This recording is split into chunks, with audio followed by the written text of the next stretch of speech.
À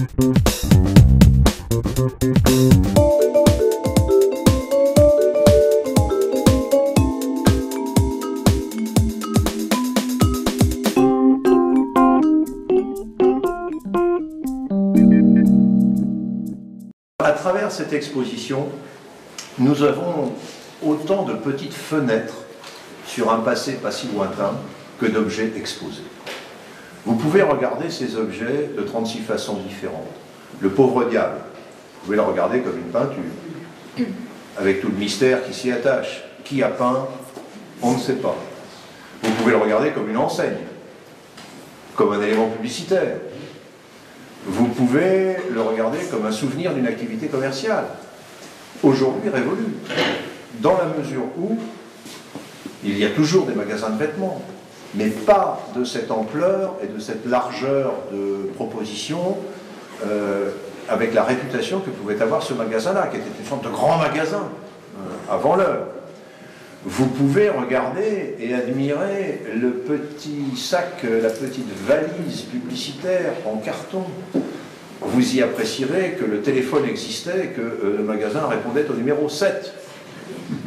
Ah, aujourd'hui, il n'y a pas de numéro 7 à Avalon. Vous pouvez apprécier l'épaisseur du carton. Aujourd'hui, un truc comme ça, ça vaut au minimum 9-10 euros.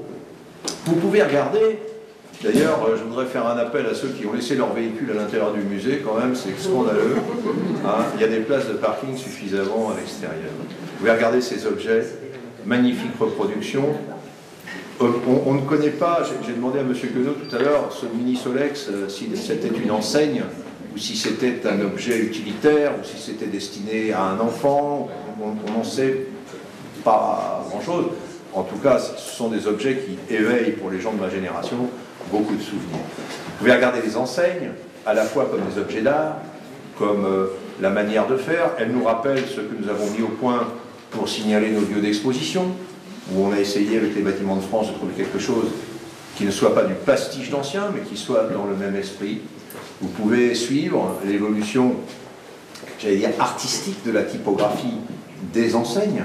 Et je pense que c'est très intéressant de voir quels étaient les éléments de publicité, comment on souhaitait se présenter. Regardez ça, c'est tout à fait connoté dans l'art du moment.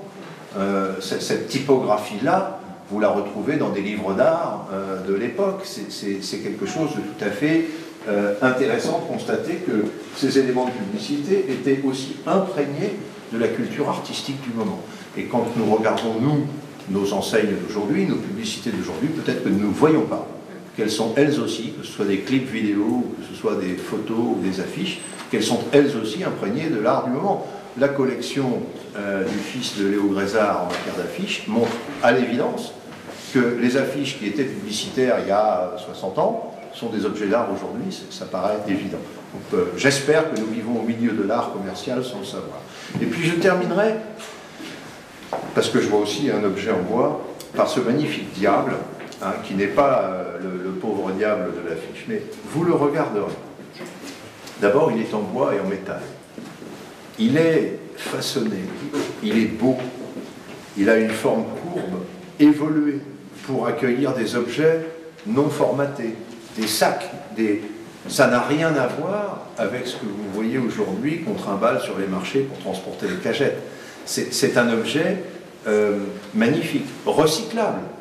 Le métal et le bois dont ils sont composés le sont parfaitement, et on peut sentir, en touchant les poignets, on a l'impression de serrer la main de ceux qui se sont usés les paumes sur ce genre de matériel, parce que cette beauté n'était pas moins pénible à manœuvrer.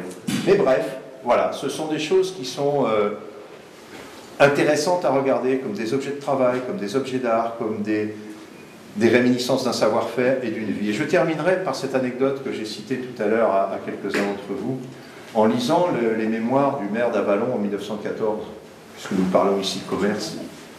Je lisais une phrase qu'il avait écrite. « Oh là là là, Avalon est bien mort. Il y a beaucoup moins de voitures et de commerce qu'avant. Quel dommage !» 1910.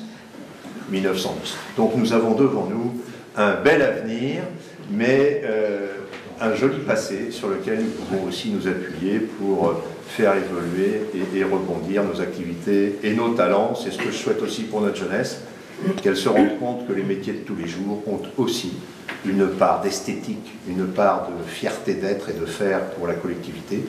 Toutes ces enseignes, toute cette histoire commerciale, je crois, le démontrent. Alors, merci encore une fois de l'initiative de cette exposition.